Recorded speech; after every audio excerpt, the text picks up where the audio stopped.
জাদু প্রদর্শন করে শিশু থেকে বৃদ্ধ সকলের মন জয় করে নিয়েছেন তরুণ জাদুকর স্বপন মির্জা।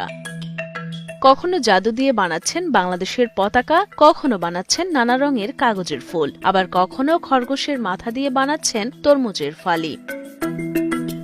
এভাবেই বিভিন্ন ধরনের চমকদার সব খেলা দেখান জাদুকর স্বপন মির্জা।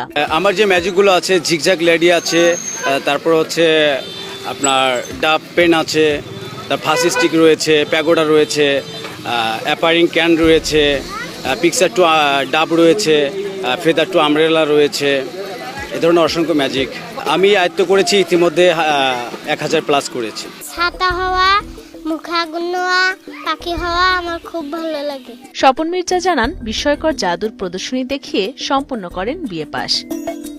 এমনকি উপার্জিত আয়ে সংসার চালানো সহ কিনেছেন জমি, গড়েছেন মাছের খামারও। জাদুকর স্বপন মির্জা গাইবান্ধার সাদুল্লাপুর উপজেলার কামারপাড়া ইউনিয়নের বাসিন্দা। জাদুর প্রতি ভালোবাসা থাকায় শৈশবে ৪র্থ শ্রেণীতে পড়ার সময় স্থানীয় এক জাদুকরের কাছে ডিম থেকে হাঁসের বাচ্চা বের করার কৌশল শেখেন স্বপন মির্জা। তখন থেকে একটার পর একটা জাদু রপ্ত করে এখন 1000-এরও বেশি জাদুবিদ্যায় পারদর্শী এই জাদুকর। ছোটবেলা থেকে ঝোঁক ছিল। যখন আমার স্কুলে বৈশাখী মেলা একটা প্রোগ্রাম হয়েছিল, সেই প্রোগ্রামে আমি এক জাদু শিল্পীর জাদু দেখে মুগ্ধ হয়েছিলাম। তখন থেকেই আমার ভিতরে একটা কাজ করতেছিল যে আমি একজন জাদু শিল্পী হব। তারপরেই ওনার হাত থেকেই আমার প্রথমে হাতে খড়ি ওনার কাছ থেকে আমার শেখা। তার নাম হচ্ছে ওমর ফারুক, আমার ওস্তাদের নাম, যার কাছ থেকে আমি সর্বপ্রথম ম্যাজিক শিখে থাকি। তারপরে থেকে দেশের বিভিন্ন জেলা বিভিন্ন জাদু শিল্পীর কাছ থেকে ম্যাজিক শিখে আজ আমি এত দূর পর্যন্ত আসছি।